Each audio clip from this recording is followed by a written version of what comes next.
बारिश की वजह से आज मैं कोई भी बाहर का काम नहीं कर पाई, पर शाम को जब बारिश खुल गई तो मौसम बहुत प्यारा सा खिल चुका था।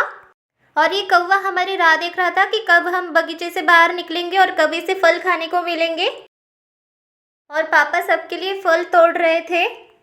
और बाजू में ही मेरी मम्मा अम्बरतुका तोड़ रही थी, जो स्वाद में खट्टी लगती है पर हेल्थ के लिए बहुत अच्छी रहती है, जिसे हम उड़द दाल या चना दाल के साथ बनाकर खाते हैं। ये रहे हमारे ऑर्गेनिक फल, जो अगले 2 दिनों का ब्रेकफास्ट होगा। कुछ फल हम पेड़ पर ही रहने देते बर्ड्स के लिए।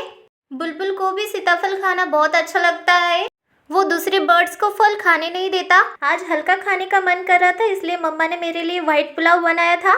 और ये था आज का मेरे लिए सरप्राइज।